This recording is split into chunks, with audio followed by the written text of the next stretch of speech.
तो उन्होंने बोला कि आपके पास जो भी खाना बचता है वही खाना अगर हमें दे दीजिए तो कम से कम जो हमारे रिश्तेदार आएंगे तो उससे इज्जत रख रहा था कि मुझे मारना नहीं, मैं केवल खाना दूं। तो इस चीज ने मुझे इतना हिट किया और एक बहुत बड़ा इशू है हमारे साथ। तो वहां पे लोगों ने हमसे इतना हिट किया और मैंने बोला कि भैया खाना मैं ला रहा हूँ, खाना देता हूँ आपको, लेकिन वो इस शिद्दत से खा रहा था जैसे कि बहुत सालों से उसको खाना था। हमने दान करने से किसी तरह की कोई दिक्कत नहीं होती। इसके रेल हादसा हो गया, हमारी टीम तुरंत एक्टिवली वहां से निकली। प्रशासन भी वहां पुकार मची हुई है, कहीं लाशें, कहीं ट्रेन, कहीं इस तरह से, मतलब एक ऐसा दर्दनाक मंजर। हमारा नंबर दिया होगा कि हम लोग फूड पे काम करते हैं। बाकी 3 यूनिट हमारी रॉबिन हुड आर्मी की टीम ने कर दिया। इस तरह से समस्या ऐसा नहीं, उन्होंने 250 लोगों के लिए बोला था, वहाँ पे 300 350 लोगों के लिए फ्रेश फूड, अलग अलग सब्जियां, अलग अलग जैसे हम अपने घरों में करते हैं वैसे ही किया। नमस्ते दोस्तों, मैं हूं सचिन। स्वागत है आपका अनटोल्ड लाइफ स्टोरी के नए वीडियो में। कल्पना कीजिए एक बच्चा रात में भूख से बिलख रहा है। एक परिवार जो दिन में एक वक्त का खाना जुटाने के लिए जूझ रहा है। ये कोई कहानी नहीं बल्कि एक कड़वी सच्चाई है। लाखों लोग जो भूख से जंग लड़ रहे हैं, जबकि हम इतना खाना बर्बाद कर देते हैं कि उससे पूरी दुनिया का पेट भरा जा सकता है। सोचिए अगर हम लोग थोड़ा सा ध्यान दें तो कितनी जिंदगियों में बदलाव ला सकते हैं। आज हम बात करेंगे उन हीरोज की जो इस समस्या के खिलाफ मजबूती से खड़े हैं। जी हाँ, आज हम मिल रहे हैं रॉबिन हुड आर्मी के रॉबिन से। चलिए शुरू करते हैं। तो दोस्तों, मैं हूं सचिन। स्वागत है आपका अनटोल्ड लाइफ स्टोरी के एक नए वीडियो में। आज हमारे साथ रॉबिन हुड आर्मी के नए रॉबिन्स आए हैं। आनंद जी, नमस्ते सर। बहुत बहुत शुक्रिया। बताइए सर आप अपने बारे में कुछ। मेरा नाम आनंद है। प्रोफेशनली मैं ऑटोमेशन इंजीनियर हूँ और आज यहाँ मैं डिस्कस करने आया हूँ और हमारे बीच में बातचीत होगी हमारी एक extended family robin Hood army के बारे में।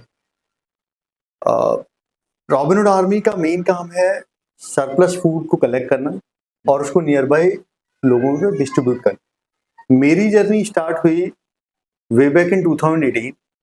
मैं और मेरी वाइफ एक फंक्शन से आ रहे थे देर रात, करीब 1 बजे के करीब में, तिलक नगर में।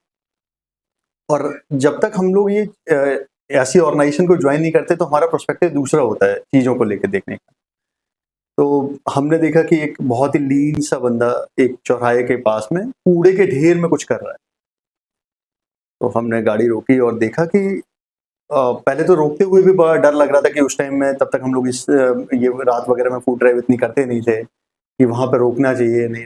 आगे जाके मैंने देखा कि शायद वो कुछ ढूंढने की कोशिश कर रहा है, शायद खाना ही। तो मन नहीं माना और मैंने आगे जाके गाड़ी रोकी और वाइफ को वहीं बैठने दिया। जब मैं उसके पास पहुंचता हूँ तो वो खाना ही ढूंढ रहा था और बल्कि उसे ये लग रहा था कि मैं उसे कहीं ना कहीं हर्ट ना कर। वो डर रहा था और वो बस पीछे भाग रहा था कि मुझे मारना नहीं, मैं केवल खाना ढूंढ। तो इस चीज ने मुझे इतना हिट किया और मैंने बोला कि भैया खाना मैं ला रहा हूँ, खाना देता हूँ आपको, लेकिन वो दूर चला गया। मुझे एक बार को ये भी फील हुआ कि शायद उसको खाना मिल जाता और मैं वहां पे गिल्टी फील करने लगा। मैं आया, गाड़ी में बैठा जरूर, लेकिन मेरे मन को शांति नहीं। मैंने अपनी वाइफ से बोला कि वो इतना लीन था, ऐसा लग रहा था कि कई दिनों से नहीं खाया होगा। तो कुछ है गाड़ी में अभी हमारे पास, घर बहुत दूर नहीं है वहां से। तो बोले घर से कुछ ले आते। घर पे आए, कई बार मन में आया कि जाना भी चाहिए कि नहीं, लेकिन मन नहीं माना और जितने भी पेरिशेबल आइटम जो घर पे रखे थे मैं लेके दोबारा गया। तब तक वो दूर जा चुका था, लेकिन वो, और मैंने अपने बिल्डिंग के गार्ड को भी ले लिया क्योंकि रात का वक्त। हम दोनों ही ढूंढते रहे, बहुत दूर जाके मिला और कुछ भी उसे कुछ अंश मिला होगा भोजन का, कुछ भी वो लेके वो इस तरह से खा रहा था, इस शिद्दत से खा रहा था जैसे कि बहुत सालों से उसको खाना लगता। हमने उसको बहुत सारी चीजें, बिस्किट्स दिए, रस दिए, जो भी घरों में ये चीजें ऐसी, पैकेट्स वगैरह, कुकीज दिए। वो देखते देखते 2 मिनट के अंदर वो सारी चीजें। हम आए बहुत ही दुखी मन से और घर पे आके इस चीज का एहसास हुआ कि कितनी बड़ी प्रॉब्लम हो। और मैं इस तरीके के ऑर्गेनाइजेशंस को सर्च करने लगा जो केवल डेडिकेटेडली इसी फील्ड में काम कर रहे। तो मुझे जो मदद कर रही है, जो खाने से रिलेटेड चीजों, जो भोजन से। तो मैंने कई ऑर्गेनाइजेशन उस टाइम के लिए ज्वाइन भी की जो कर रहे। एक ऑर्गेनाइजेशन रॉबिन हुड आर्मी आई और मैंने वेबसाइट पे उनको रजिस्टर भी किया और यहाँ स्वराज वृद्धाश्रम में एक उनकी रिसेंट ड्राइव हुई, वहां पे जाके मैं मिला और वहां से सफर की शुरुआत हुई जो अभी तक सिलसिला जारी है। आपने रॉबिन हुड आर्मी ज्वाइन क्यों करी और कैसे इसको ढूंढा, या और भी लोग काफी संस्थाएं हैं जो ये काम कर रही हैं। ऐसा क्या था रॉबिनहुड आर्मी जो आपने रॉबिनहुड आर्मी ज्वाइन करी? रॉबिनहुड आर्मी के कुछ नॉन नेगोशिएबल्स हैं मुझे जब ज्वाइन करने के बाद, जैसे मैंने आपको पहले ही बताया और भी संस्थाएं ज्वाइन की थी और सब अपने अपने लेवल पे बहुत अच्छा काम कर रहे थे। इसकी 2-3 खूबियां मुझे जो अभी तक जिस वजह से मैं इस संस्था का पार्ट हूँ, और मेरे ख्याल से मेरे अलावा जितने भी और 2.5 लाख से ज्यादा रॉबिन्स हैं जिनको जो अट्रैक्ट करती है वो है इसके zero funds organisation. Robin Hood Army एक ऐसी ऑर्गेनाइजेशन है जो किसी भी तरीके से पैसे का कोई लेन देन नहीं करती है, बिना पैसों के। बिना पैसों का। और दूसरा ये 2 और नॉन नेगोशिएबल्स हैं कि हम अपॉलिटिकल ऑर्गेनाइजेशन, कि किसी भी पर्सनल आइडेंटिटी का कोई भी पॉलिटिकल व्यू हो सकता है, but we as an organisation don't have an political view, और हम ऑर्गेनाइजेशन में किसी भी तरीके का पॉलिटिकल एक्सपोजर रखते भी। तीसरा है कि वी सर्व ऑल रिलीजन, किसी भी तरीके के किसी भी धर्म में कोई भी मतभेद नहीं, और कोशिश ये रहती है कि सारे ही वॉलंटियर्स और भी बाकी लोगों को भी हम एडुकेट कर पाएं इन सारी चीज़ों के बारे में। ये एक ऐसी चीज़ें हैं जिसने मुझे बहुत अट्रैक्ट किया एज एन ऑर्गेनाइजेशन इस चीज़ों को कंटिन्यू करने के बारे में। दूसरा,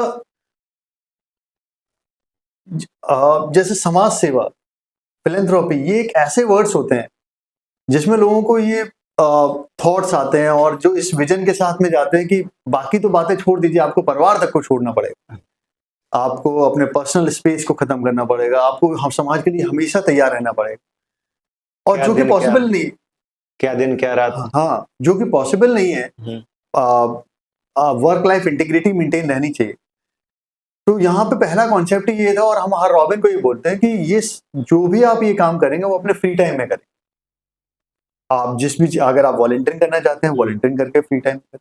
अगर आपके पास कोई और एडिशनल ऐसा फीट है जो आप, जैसे आपको सोशल मीडिया में अच्छे हो या आप किसी और डेटा एनालिटिक्स में अच्छे हैं, तो आप हमें वैसे भी हेल्प आउट कर सकते हैं।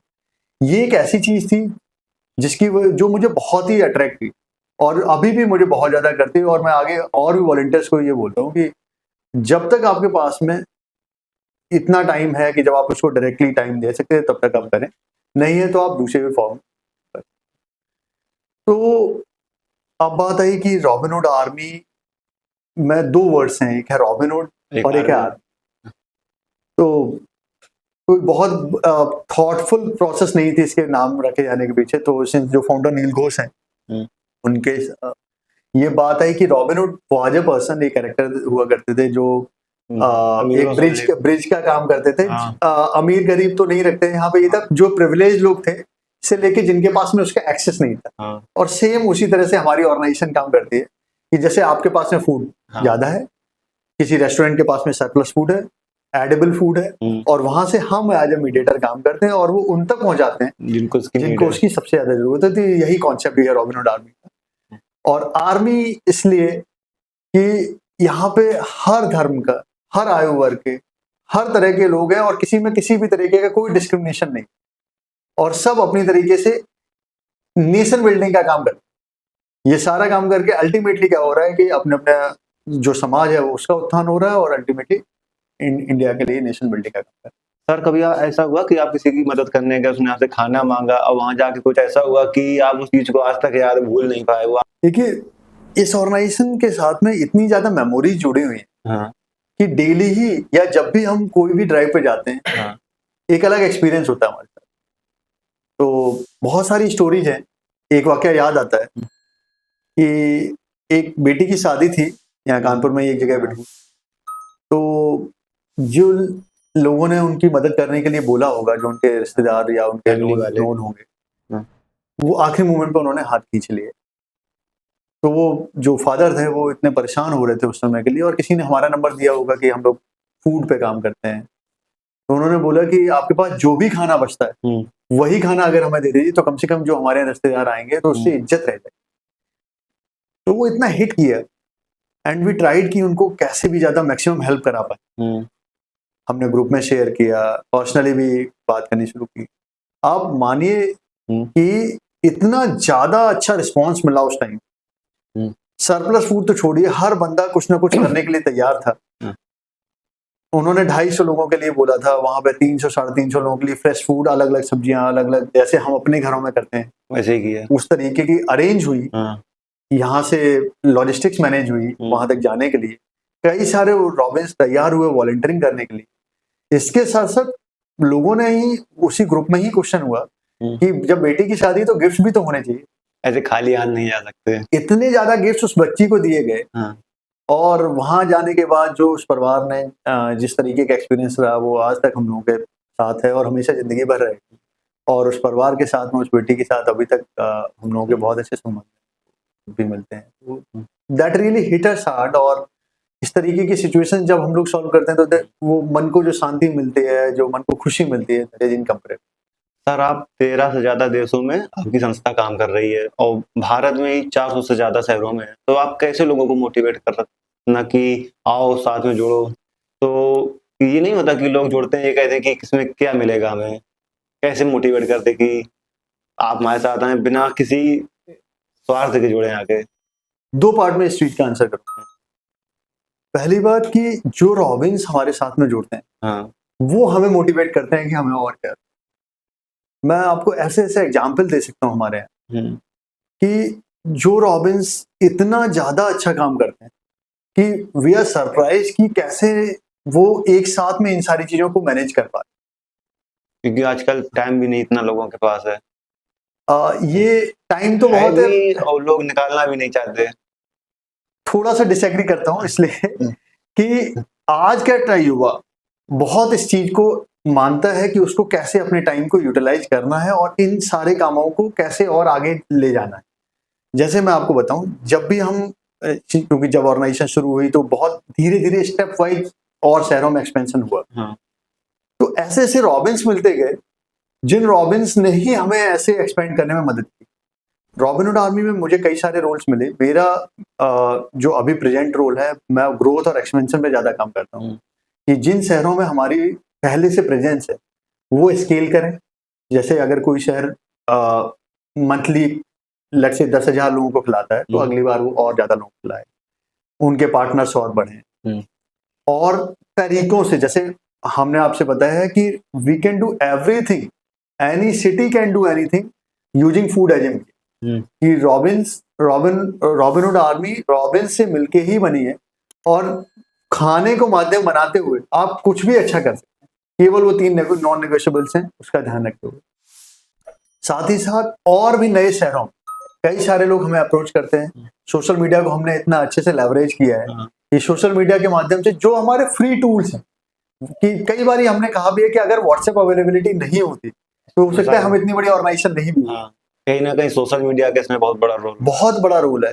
सोशल मीडिया के थ्रू हमने लोगों तक ये पहुंच बना पाई है, एक्टिव पहुंच बना पाई है कि लोग हमें रिकॉग्नाइज करते हैं। और बहुत सारे active Robins, active leaders, city reps वगैरह हमें वहीं से मिले। बहुत सारे रॉबिन्स जिन शहरों में हमारी प्रेजेंस नहीं है हमें अप्रोच करते हैं सोशल मीडिया के थ्रू, और आज वहाँ पे भी वहाँ पे लाखों लोग भी। तो हमसे जुड़ने के लिए हमारे व्हाट्सएप के साथ में हमारा एक कोलैबोरेशन है। व्हाट्सएप बॉट नंबर है 8971966164। आपके चैनल पे भी बाद में आप उसको बता दीजिएगा, रिटेन वे में दे दीजिएगा। वेबसाइट पे रजिस्टर कर सकते हैं www.robinhoodarmy.com और उस पर जाके रजिस्टर कर सकते हैं कि आप वो एज ए रॉबिन आना चाहते हैं या होटलियर हैं कि वो हमें खाना देना चाहते हैं या पढ़ाना चाहते हैं, इस तरीके की चीज़ों को लेके। या फिर वो हमारी वेबसाइट पे भी हमें मेल कर सकते हैं info@robinhoodarmy पे, कि अगर उनके पास में ऐसे लोग हैं और वो अपने यहाँ पे स्टार्ट करें। जैसे आपने कुछ बच्चों को प्राइमरी एजुकेशन भी दिलाई है, इसमें मदद करी उनकी जो स्कूल नहीं जा पा रहे थे, जिनके या उनके फैसिलिटी नहीं थी कि वो स्कूल जा पाए, फाइनेंशियली स्टेबल नहीं थे, उनकी भी मदद करी। वो कैसे हो पाया? जब ये हमारी खाना बांटने की जो जर्नी शुरू हुई तो हम बहुत बहुत फन करते हैं, उस राइड को बहुत ही इंजॉयबल बनाते हैं कि लोगों के पास बात करते हैं उनसे कि आपकी लाइफ में क्या चल रहा है। तो जब बांटने जाते थे तो उन बस्तियों में बहुत सारे बच्चे होते, जब वहाँ पहुँचते थे तो उनकी खुशी एक ऐसी खुशी होती थी कि वो हमारे पास तब तक रहती थी जब तक कि हम लोग दोबारा नहीं जाते। तो कई बार को मन में ये हुआ कि इन बच्चों का ओवरऑल डेवलपमेंट कैसे कराया जाए, कि केवल यहाँ पे आते रहना और एक टाइम का खाना देते रहना ही इससे पर्पस सॉल्व नहीं हो। तो लोग जा जाके उनको बेहतर एटिकेट्स बताते रहे, उनको बताया कि कैसे आपको सुबह उठना चाहिए, तो कैसे डेली के आपको रूटीन कैसे फॉलो करना चाहिए, आपको अपने पेरेंट्स के साथ कैसे बात करनी चाहिए। धीरे धीरे करके ऐसा हुआ कि वो बच्चों में इम्प्रूवमेंट बहुत दिखने लगा और उनके पेरेंट्स भी हमसे ये कहने लगे कि आप लोग क्यों नहीं, और हमारे अंदर तो पहले से ही था। हाँ। तो वो ऐसा जो बॉन्ड क्रिएट हुआ, तो अनऑफिशियली ही सही, कि शुरुआत में ऐसा कोई विजन था नहीं कि हमें कोई पढ़ाई की तरफ आगे जाना है, अनऑफिशियली ही सही। लेकिन फिर इस रॉबिनहुड एकेडमी की स्टार्ट हुई, और जिसमें अल्टीमेट पर्पज ये था कि हम एक ऐसा ब्रिज का काम करेंगे जो इनको नियरेस्ट एक प्राइमरी स्कूल्स में इनका एडमिशन कराएंगे और इनका ड्रॉप आउट रेशियो कम कराएंगे। कई बार ये हम एजुकेशन के लिए हम करा तो देते हैं वहाँ एडमिशन, लेकिन वहाँ स्कूल से बाद में आ जाते हैं। हाँ। और कहीं ना कहीं उनकी फैमिली भी होती है कि अगर ये स्कूल जाएगा तो जो 200 रुपए दिन के कमा रहा, 100 कमा रहा, वो नहीं आएंगे। तो ये माइंडसेट चेंज करने में बहुत मेहनत लगी और बहुत एफर्ट्स लगे। तो हम लोगों ने कोई, since we are zero funds, तो कोई ऐसा बेहतर सेटअप तो नहीं कर सकते थे। उन्हीं के घरों में जाके, उसी बस्ती में जाके वहीं पे उनको पढ़ाना वो शुरू किया एज ए ट्यूटर, कि आप स्कूल में जाइए, जो स्कूल में आप पढ़ रहे हैं, जो उन चीजों को हम आपको बताएंगे, एग्जाम की प्रिपरेशन हम कराएंगे, और भी एक्स्ट्रा करिकुलर एक्टिविटी जो के बारे में, उनके बारे में जानकारियां दी। तो इस तरह से रॉबिनहुड एकेडमी स्टार्ट हुई। मैं आपको बताना चाहूंगा कि अभी हमारे 10 साल पूरे हुए 26 अगस्त 2024 को। Congratulation. Thank you so much. और अभी 10,000 से ज्यादा बच्चों को हम लोगों ने अभी तक स्कूल में एडमिशन दिला दिया है, और वो सारे ही बेहतर शिक्षा प्राप्त कर रहे हैं। हमारे कुछ बच्चे, एक हमारी बच्ची है मुंबई की रहने वाली थी, IIT पटना में अभी एडमिट हुई इसी साल, और ये हम सब के लिए बहुत ही गौरव का क्षण है कि जिन बच्चों को हमने वहां से शुरुआत की थी और आज वो इतने प्रेस्टिजियस स्कूल्स में जाते हैं। जैसे कुछ बच्चे हैं, उनके पेरेंट्स हैं, तो वो उनको आप मना ले रहे, जैसे करके कि आप अपने बच्चे को स्कूल भेजिए, शिक्षा दीजिए। कुछ बच्चे ऐसे भी मिले होंगे जिनके पेरेंट्स नहीं थे, अनाथ हैं, उनको कैसे मतलब मोटिवेट किया कि आप भी आइए? जी, देखिए, पुशबैक तो मिलता है चीजों को लेके। जब भी आप करने जाते हैं तो ये है कि वो जिनके साथ में बच्चा जहाँ रह रहा है, अगर उनके पेरेंट्स नहीं है तो कोई भी गार्जियन है, या वो जिन घरों में रह रहा है, और उनका इम्प्रूवमेंट उन्होंने ही देखा कि जब जिन बच्चों के साथ में वो रह रहा था, जिन बच्चों के साथ में वो खेलता है, उनमें और उन बच्चों में कितना चेंज आ चुका। जितनी उसकी बेसिक नीड्स हैं वो सारी कंप्लीट हो रही, और कहीं ना कहीं बेहतर इंसान अपने बच्चे को अपने से बेहतर बनाना चाहता है। वो सारी चीजों को जब वो देख रहा है, इन्हीं के माध्यम से हो रही है, और इसमें उसका कोई पैसा नहीं लग रहा, तो इन चीजों ने प्रेरित किया। जैसे इंडिया जैसी कंट्री में बिना पॉलिटिकल सपोर्ट के कुछ करना इम्पॉसिबल है, तो आप कैसे कर रहे हैं कि पार्टी के बिना हेल्प लिए, उसका बिना नाम यूज किए, कैसे आप आगे बढ़ रहे हैं इतना? Very good question. हमारे 3 कोर प्रिंसिपल्स हैं, जीरो फंड्स, अपॉलिटिकल और रिलीजियंस है। उसमें से एक बहुत ही इंपॉर्टेंट है कि अपॉलिटिकल, बीइंग अपॉलिटिकल ऑर्गेनाइजेशन। हर जगहों पे लोगों के पर्सनल व्यूज भी होते हैं चीजों को लेकर। तो वी आर नॉट सेइंग कि किसी का पर्सनल प्रोस्पेक्टिव नहीं होगा किसी भी पॉलिटिकल पार्टी का, बट हम ऑर्गेनाइजेशन में ये जरूर इंश्योर करते हैं कि जो हमारा प्राइमरी ऑब्जेक्टिव है, टू सर्व द सिटीजन, वो डिफ्लेक्ट नहीं हो रहा। और अगर आपका वो पर्पज फुलफिल रहेगा ना, तो आप जरूर इन चीजों पे बने रहेंगे। बहुत सारे शहरों से आता है कि ये लोग हमारे थ्रू ऐसे कराने चाहते हैं, इस पार्टी के थ्रू कराने चाहते हैं। कभी ऐसा नहीं हुआ कि आप कहीं पे गए किसी खाना देने या कोई और भी काम के लिए, तो किसी पार्टी से जैसे जुड़े उस टाइम, तो एक उन्होंने कहा कि मेरा एक एग्जांपल बताता हूँ। पहले तो जो काम हमारे देखते हैं वो उन्हें पहले से पता है कि ये इस चीज को एंटरटेन नहीं करेंगे, तो पहले से आती ही नहीं ये चीजें। दूसरा, बहुत ही पोलाइटली हम लोग इस चीज को डिनाई भी कर देते हैं कि कॉज रहना चाहिए और पीछे से ये चीजें नहीं आनी चाहिए। एक एग्जांपल बताता हूँ आपको। एक स्टेट के सीएम है, अगर उनको जनाधार मिला है, और तो वो अब जरूर उस पार्टी का के बारे में बताएंगे और उस पार्टी के कार्यों के बारे में बताएंगे।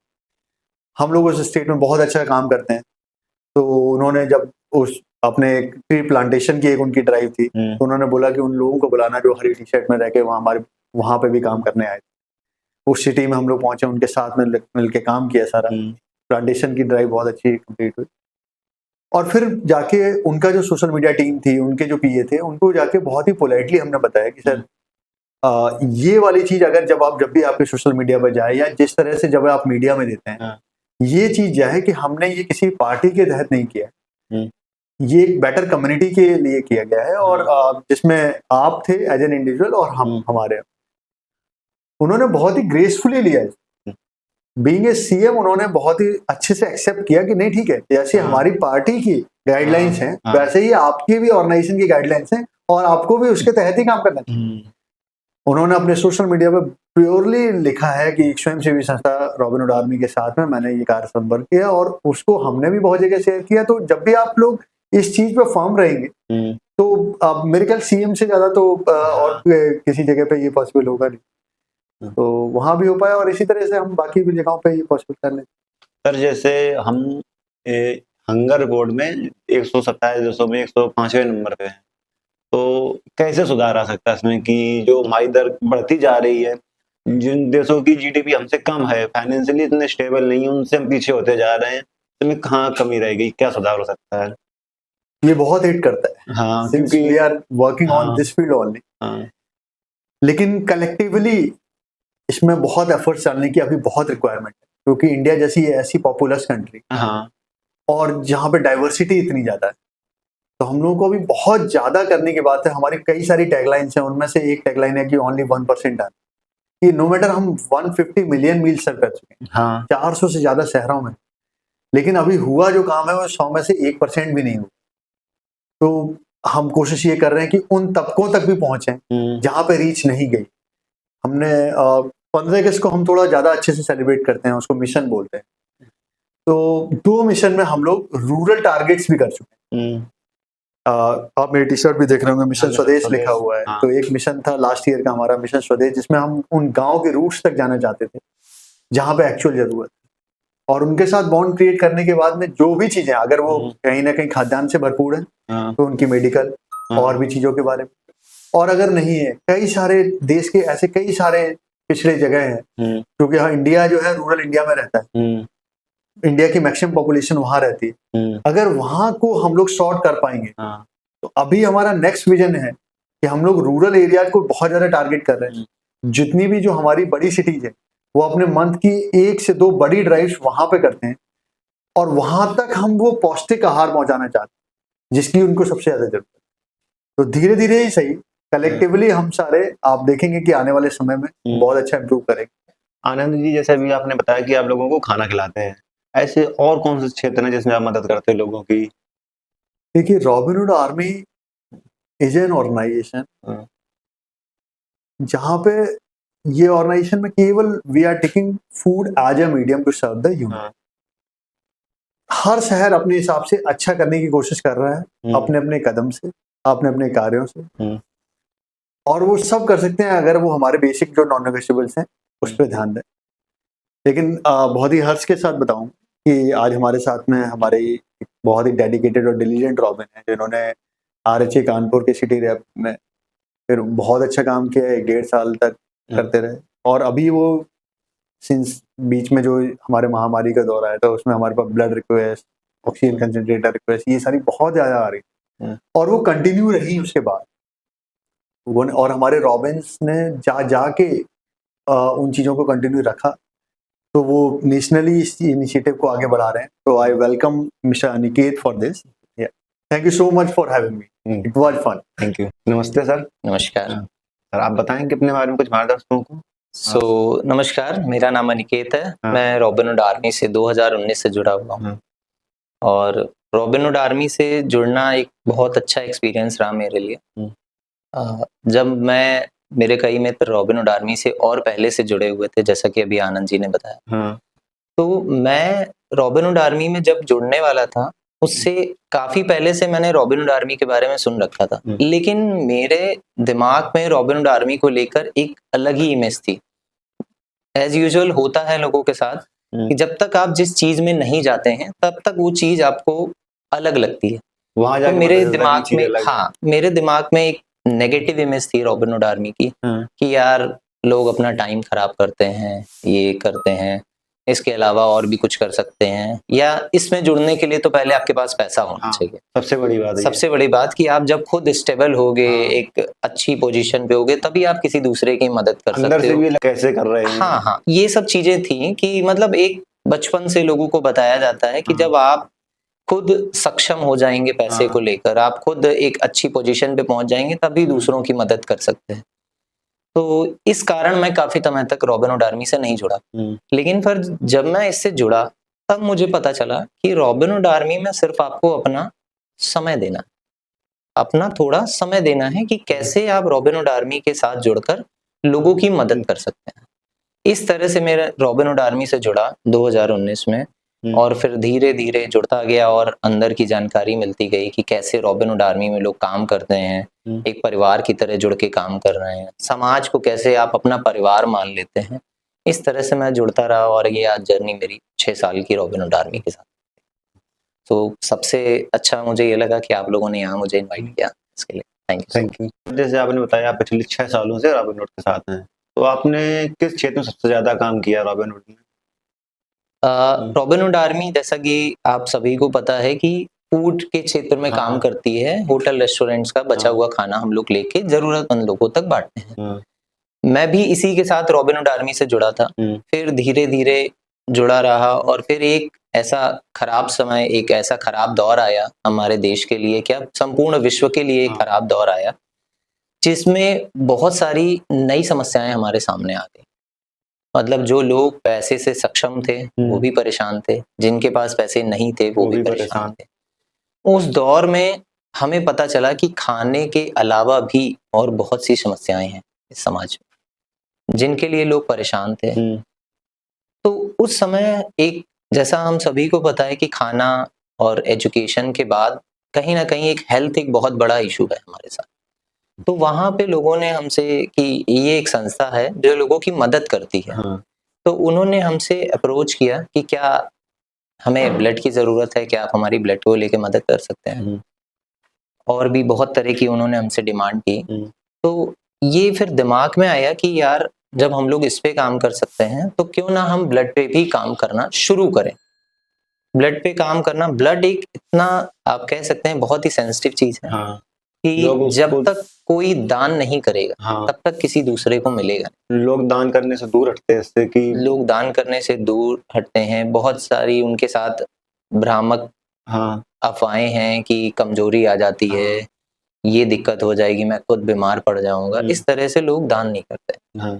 और जब लोगों को आवश्यकता पड़ती है, स्वयं के परिवार में उस चीज की जरूरत आती है, तब वह दूसरों से मांगते हैं। तब उनको समझ आता है कि ये चीज भी एक बहुत जरूरी चीज है कि आपको अपने जीवन काल में, लोग 40 साल के हो जाते हैं, 50 साल के हो जाते हैं, उनसे जब वो हमारे पास पूछते हैं कि क्या हमें ब्लड मिल जाएगा, तो हम उनसे पूछते हैं कि आप इस एज में आ गए, क्या आपने आज तक कभी रक्तदान किया? जब वो बोलते हैं कि नहीं, तब हमको थोड़ा लगता है कि इसमें कहीं ना कहीं एक रोल हम लोगों का भी है कि हमने अपने समाज को अभी तक इस तरह जागरूक नहीं किया। कहीं ना कहीं लोग अवेयर नहीं है कि रक्तदान करने से किसी तरह, से कहा जाता है कि रक्तदान करने से किसी तरह की कोई दिक्कत नहीं होती।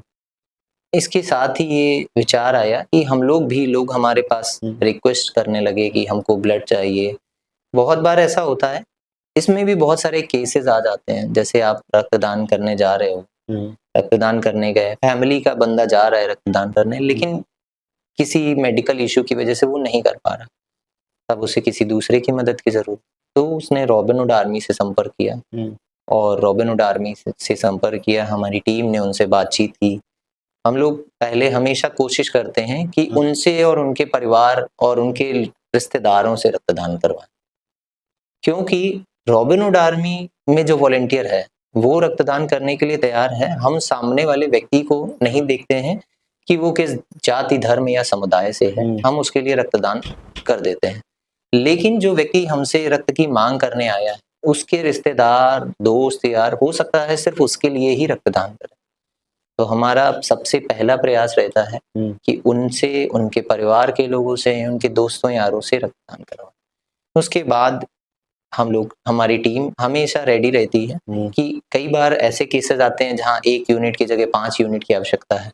परिवार में 2 लोग हैं, 2 लोगों ने रक्तदान किया, बाकी 3 यूनिट हमारी रॉबिन हुड आर्मी की टीम ने कर दिया। इस तो तरह से इसमें समस्या। ऐसा नहीं होता कि किसी ने, जैसे हम रक्तदान करना चाहते हैं, अर्जेंटली किसी की जरूरत पड़ी, अब हमें अपना ग्रुप भी नहीं पता, मेरा ब्लड ग्रुप क्या है और हमें क्या बीमारी है, इस चीज को कैसे देखते हैं? देखिए, यही सारी कुछ मतलब जो समस्याएं लोगों के साथ रही कि उनको जानकारी ही नहीं रहती। आप जब रक्तदान करने जाते हैं किसी ब्लड बैंक में, तो ब्लड बैंक का सबसे पहला काम होता है कि आपकी बॉडी का चेकअप करना। वो सबसे पहले आपका वेट चेक करेंगे, आपका हीमोग्लोबिन चेक करेंगे। अगर ये दोनों चीजें इक्वल होंगी, मतलब उनके मेजरमेंट के अकॉर्डिंग होगी, तभी वो आपसे रक्तदान कराएंगे। और जो भी रक्त की आवश्यकता उस व्यक्ति को होगी, आप वहां रक्तदान करेंगे। आपका रक्त किसी भी समूह का हो, A positive, B positive, A B negative, आप वहां ब्लड डोनेट करेंगे। और जो जिस व्यक्ति को जरूरत होगी, जिस ब्लड ग्रुप की, ब्लड बैंक द्वारा उसको वो ब्लड दे दिया जाए। तो जब लोग जैसे जाते हैं रक्तदान के लिए अपना टेस्ट करवाने, तो उसके कुछ चार्जेस लगते हैं, या कि क्योंकि लोग जहाँ पे पैसे देने पड़ते हैं वहां मदद करने से कतराते हैं लोग? देखिए, पैसे की, जहां जैसे आपने पैसे की बात की, ये ब्लड बैंक, जैसे हम लोग अगर बात करें सरकारी ब्लड बैंक की, तो वहां पे किसी तरह के कोई चार्जेस नहीं। आप प्राइवेट ब्लड बैंक की बात करेंगे तो उनके अलग अलग चार्जेस होते हैं। ये डिपेंड करता है कि आप कौन से ब्लड बैंक में गए हैं, किस सिटी में गए हैं, उसके हिसाब से उनके अलग अलग। लेकिन सरकारी ब्लड बैंक में आपसे किसी तरह का कोई शुल्क नहीं लिया जाता। रक्तदान आप करने जा रहे हो, आप रक्तदान करोगे, उसके बदले में जो भी ब्लड आपको जरूरत होगी वो आपको दे दिया जाए। सर, जैसे अभी आपने बताया कि आप रक्तदान में चालू किया आपने इसमें, तो कभी कोई ऐसा केस आया जिसमें किसी को, कोई गरीब आदमी है, क्योंकि अमीर तो अफोर्ड कर लेगा, कोई गरीब आदमी जिसको बहुत ज्यादा जरूरत हो और उसने आपसे मदद मांगी? ऐसे तो बहुत सारे केस हैं हमारे साथ में।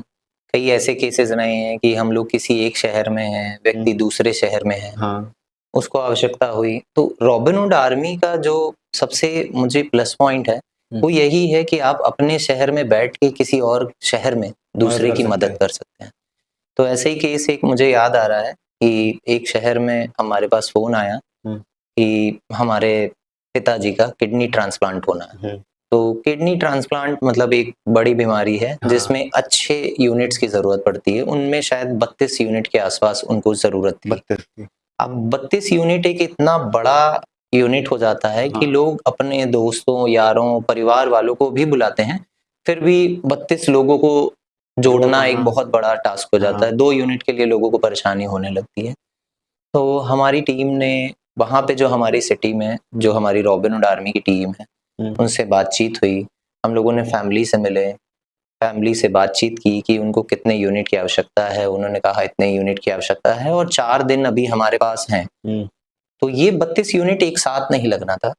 ऐसा था कि कुछ ऑपरेशन के पहले लगेगा, कुछ ऑपरेशन के बाद में लगेगा। तो हमारी टीम ने उनसे बातचीत की। फैमिली भी बहुत सपोर्टिव थी, मतलब उनको ये पता था कि रक्त की अहमियत क्या होती है। तो उन्होंने अपने दूर से, दूसरे शहरों से दोस्तों, यारों, रिश्तेदारों को भी बुलाया कि आप आइए। और हमारी टीम ने उनको ये आश्वस्त कर दिया था कि आप जितना अपने तरफ से अरेंज कर सकते हैं आप कर लीजिए, बाकी हमारी टीम की जिम्मेदारी है। हमारे रॉबिन्स आपके पास हमेशा रहेंगे, जब आप फोन करेंगे हमारा वॉलेंटियर आपके पास आ जाएगा रक्तदान करने के लिए। और इस तरह से उनका जो ऑपरेशन था वो स्टार्ट हुआ।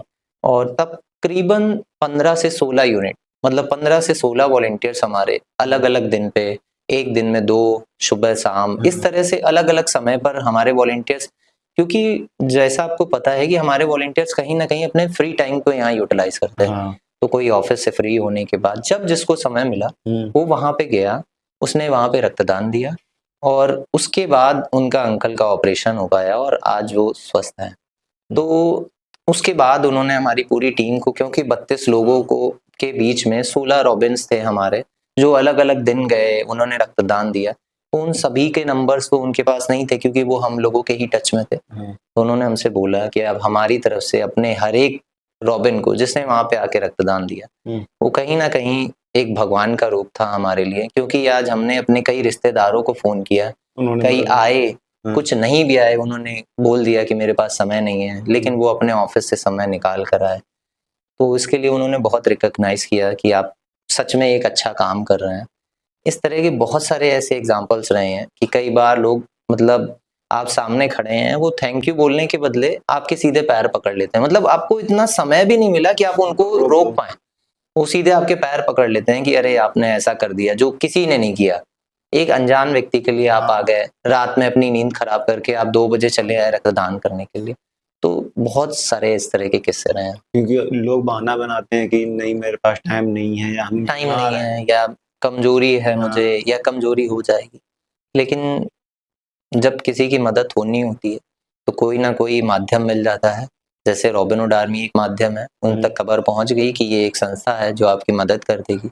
लोग हम लोगों से जुड़े और उनकी मदद हो गई। सर जैसे लोगों को खाना खिलाना हो गया, उनको ब्लड दे के मदद करना हो गया, ये तो एक साइड हुआ इसका। कभी ऐसा हुआ कि कोई बड़ा इंसिडेंट हो गया, कोई बहुत बड़ा हादसा हुआ जहाँ पर रॉबिन हुड आर्मी ने मदद करी है? देखिए, हम लोग जैसे भारत देश में हम लोग रहते हैं, यहाँ पे कई बार प्राकृतिक आपदाएं आती रहती हैं, बहुत सारे की चीजें होती रहती हैं, कई बार बाढ़ आती रहती है। कई ऐसे क्षेत्र हैं हमारे देश में जहाँ पे हर साल बाढ़ आती रहती है। तो हमारी टीम वहां पर लोगों की मदद के लिए जाती रहती है, उन बाढ़ क्षेत्रित इलाकों में राशन देना, उन तक जो मेडिकल फैसिलिटीज हैं वो पहुंचाना। इस तरह के बहुत सारे इंसिडेंट होते रहते हैं, हमारी टीम वहाँ एक्टिवली काम करती रहती है। और इन सब पे एक्टिवली काम करने का जो मेन रीजन है वो ये है कि हमारी रॉबिन हुड आर्मी की टीम इतने शहरों में काम कर रही है। इसी से मुझे एक वाकया याद आता है, 2023 में जून या जुलाई की घटना थी। एक उड़ीसा में जगह है बालासोर, जहाँ पे एक रेल दुर्घटना हुई थी। 3 ट्रेनें आपस में टकरा गई थी। मतलब ये उस समय का आप ये कह सकते हैं कि भारत के लिए और रेलवे के लिए एक बहुत बड़ा हादसा हुआ था कि 3 ट्रेनें एक साथ टकरा गईं, हजारों लोग वहां पे घायल हो गए और सैकड़ों लोगों की वहां पे मौत भी हो गई थी। तो वहां पर एक ऐसी जो ये इंसिडेंट हुआ था, वहां बालासोर एक छोटी जगह जहां पर इंसिडेंट हुआ था, तो वहां तक प्रशासन और बाकी लोगों को पहुंचने में बहुत समय लग रहा था। क्योंकि बालासोर एक छोटी जगह थी, बड़े बड़े जो डिस्ट्रिक्ट थे वहां से वहां तक पहुंचने में काफी समय। ये एक इत्तेफाक था या सौभाग्य था रॉबिन हुड आर्मी का कि हमारी टीम वहां पे पहले से काम कर रही थी। हमारी टीम को जानकारी मिली, जो लोकल लोग रहते हैं उनको पहले जानकारी मिल जाती है, उनको जानकारी मिली कि यहाँ पर ये रेल हादसा हो गया है। हमारी टीम तुरंत एक्टिवली वहां से निकली, प्रशासन भी वहां पे पहुंच गया था। हमारी टीम वहां पे पहुंची, चारों तरफ कहीं चीख पुकार मची हुई है, कहीं लाशें, कहीं ट्रेन, कहीं इस तरह से, मतलब एक ऐसा दर्दनाक मंजर था वहां पे कि लोग शायद देखें तो उनका दिल दहल जाए। इस तरह की चीजें, कहीं कुछ कहीं कुछ। कई लोग वहां पे अनकॉन्शियस पड़े हैं, किसी को कुछ नजर नहीं आ रहा। प्रशासन भी वहां पे जो लोकल पहुंचा था वो भी परेशान कि इस मंजर से, इस तरह से जो मंजर है इससे कैसे निपटा किया। शुरुआत हुई, हमारी टीम के जो वॉलंटियर्स वहां पे पहुंचे थे उन्होंने वहां पे लोगों को निकालने में मदद करना शुरू किया। पानी एक सबसे बड़ा वहां पे, सबसे जो जरूरी चीज थी वो पानी थी कि मतलब पानी उस समय लोगों को मिल जाए तो उनका जीवन शुरू हो जाए। इस कंडीशन में लोग आ चुके थे, क्योंकि वो शहर से बाहर भी था। शहर से बाहर भी था। फिर टीम हमारी पहुंची, हमारी टीम, क्योंकि एक एक्सीडेंट हुआ था तो हमारी टीम बेसिक मेडिकेशन, पानी वगैरह लेके पहुंची थी। इसके साथ लोगों को पानी पिलाना, लोगों को रेस्क्यू करना स्टार्ट किया गया। जिस जगह रेलवे ट्रैक से, आप सभी को पता है कि रेलवे ट्रैक से मेन रोड जो होती है वो काफी दूर होती है, वहां से वहां तक लोगों को ले जाने का सफर, किसी को कंधे पे लाद के, किसी को 2 लोग, क्योंकि इतना मेडिकल टीम, स्ट्रेचर्स वगैरह ये सब चीजें नहीं पहुंच पाई थी। पहुंची थी लेकिन समय के बाद, क्योंकि वो इतनी दूर जगह थी। लेकिन लोकल टीम थी हमारी रॉबिन हुड आर्मी वहां पे बालासोर की, तो वो वहां पहुंच गई और उसका एक बहुत बड़ा रोल रहा वहां पे। जब बाद में इन सब चीजों को पता चला, प्रशासन को पता चला कि ये कौन थे जो ग्रीन ड्रेस में आए और हमारी मदद करना चालू कर दिया, तो बाद में वहाँ के जो लोकल एडमिनिस्ट्रेशन था उन्होंने हमको रिकॉग्नाइज किया। वहाँ के जो लोग थे उनको ये लगा कि यार ये तो बहुत अच्छा काम कर रहे हैं इन लोगों ने। फिर इतना बड़ा रेल हादसा हुआ था, 1100-1200 लोग से ज़्यादा वहाँ पे बीमार हुए थे, एक्सीडेंट में घायल हुए थे, सरकारी अस्पतालों में तांता लग गया था लाशों का, लोग भर्ती हो रहे थे। वहाँ फिर ब्लड की समस्या आ गई, क्योंकि एक ब्लड बैंक कितना ही ब्लड स्टोर करके रखेगा। अब रातों रात वहाँ पर लोगों ने ब्लड देना शुरू किया। उस मतलब एक छोटी सी जगह के लोगों के अंदर इतनी जागरूकता थी, जो एक बहुत ही बड़ी सीख है इंसानियत के लिए, कि एक हादसा होता है और लोग अपनी मर्जी से वहाँ आते हैं और कहते हैं हमारा ब्लड ले लीजिए। लोगों ने वहाँ ब्लड डोनेट करना चालू किया। हमारी वॉलंटियर्स टीम पहुंची जो वहाँ प्रॉपर वॉलंटियरिंग कर रही थी।